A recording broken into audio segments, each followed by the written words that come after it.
අද මම ඕගොල්ලන්ට කියලා දෙනවා සීසන් කරන්නේ නැතුව කොහොමද පොඩි මාළු බෙදගන්නේ කියලා. Miss baker kitchen YouTube channel එකෙන් ඔබ සැමෝම ආදරෙන් පිළිගන්නවා. පෑන් එකක් ලිප තියාගන්න. මෙන්න මේ වගේ පැතිලි පෑන් එකක් නම් ගොඩක් හොඳයි.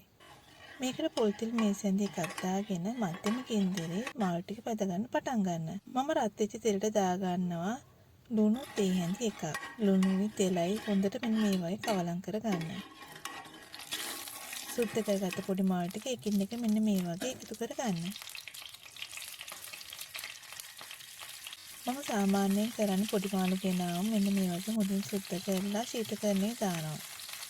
ඊට පස්සේ මෙන්න මේ ආකාරයට ඉතාම ඉක්මනින් සීසන් කරන්න නැතුව හිතුන ඕනම වෙලාවක ඔයාට මාළු ටික බෙද ගන්න පුළුවන්.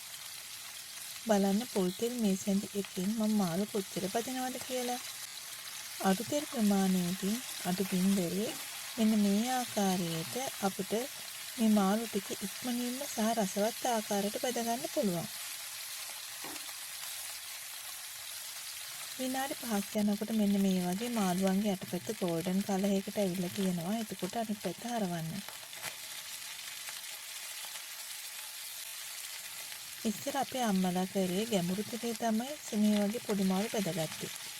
ඒ වුණාට මේ ආකාරයට අපිට අඩු තෙල් ප්‍රමාණයකින් රසවත් ආකාරයට මාළු ටික බෙද ගන්න පුළුවන්.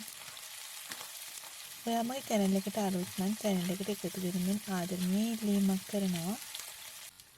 විනාඩි 10කට පස්සේ අපි මාළු ටික හරව ගන්න ඕනේ. දැන් ඕගොල්ලන්ට පුළුවන් එකින් එක මාළු ටික මෙන්න මේ වගේ වෙනත් ප්ලේට් එකකට මාරු කරගන්න. හැමදාම එකම විදියට නැතුව මෙන්න මේ වගේ පොඩි පොඩි ටෙක්නික් පාවිච්චි කරලා අපිට කාලය ඉතුරු කරගන්න පුළුවන්. මම හිතනවා මේ රෙසිපි එක ඕගොල්ලන්ට ගොඩක් ප්‍රයෝජනවත් වෙයි කියලා.